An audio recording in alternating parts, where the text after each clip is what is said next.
saw an article about the world's deadliest addiction, and it said that it was revenge, and they do this. They found this out during brain scans, and it looked like somebody addicted to drugs or whatever. And when we talk about revenge, like, what are we talking about? Are we talking about just not letting something go? Or you're actively thinking about, like, things to do to a person? Thinking about physical violence? Are you going to go do physical violence? Like, revenge is a very broad thing, in my opinion, on how to get revenge.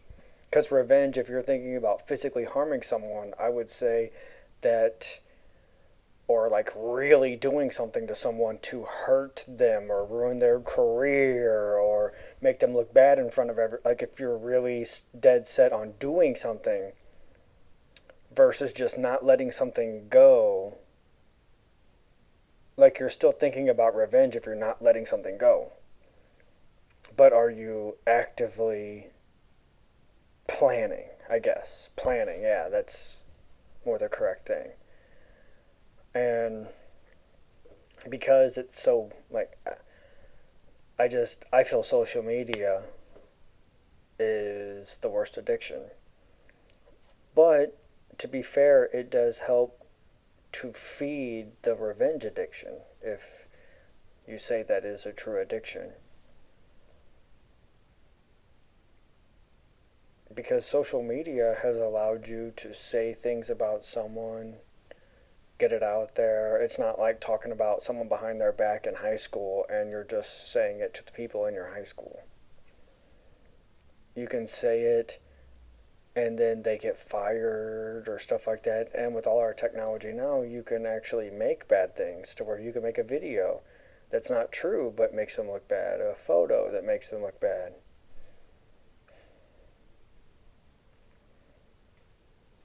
You know what? I'm going to change my answer. It's not social media.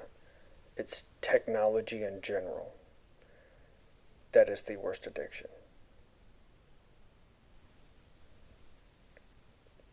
So, everybody makes fun of me because I refuse to turn on the air in my car.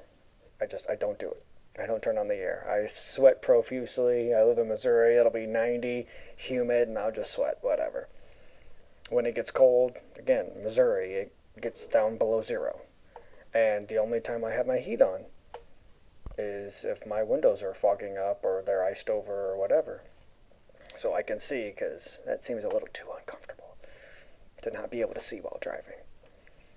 And people are confused by it, and technology has allowed us to be so comfortable.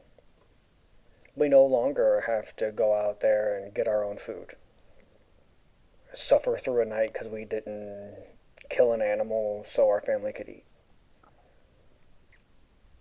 We don't have to do that. We simply go to the grocery store. It's always there. You're like, oh, they don't have exactly what I want. I guess I have to settle for this. Like, I guess I'll just go to this fast food restaurant instead. Now you can even have it delivered.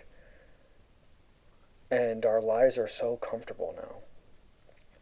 And I tell people the reason why I deal with it being hot, I deal with it being cold, is because I want to be comfortable being uncomfortable.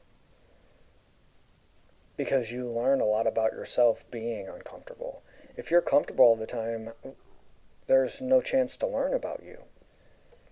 And when I was in the middle school, the kids in PE class, they would do like 2 minutes around the gym and then walk for 2 minutes and then run for 2 minutes.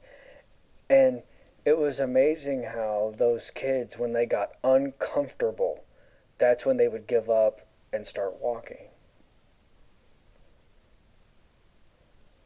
Because uncomfortable is how you become better.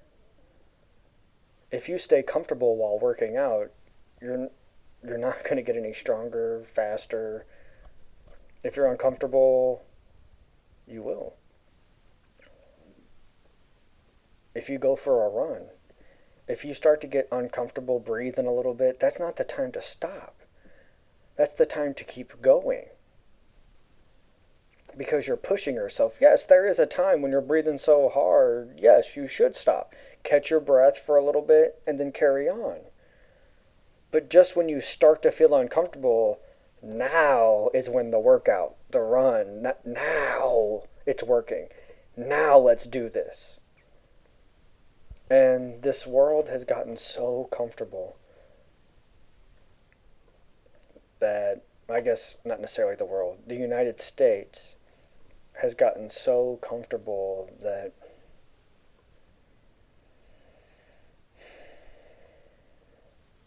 the world, like, you have a computer in your hand at all times now. Everyone does. You have information at your fingertips. You have the map of the United States at your fingertips at all times.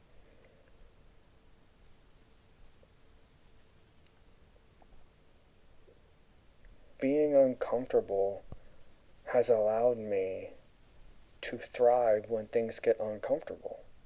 Because I'm okay with it. I'm comfortable, ironically, when it's uncomfortable. And so, technology, even a car from 50s, 60s, power steering, automatic transmission versus manual transmission. Just those things. I mean, it's way easier to drive a car. That's why everybody's on their stupid cell phone and everything else. If they had to shift their car manually, no power steering, no air conditioning, no heat,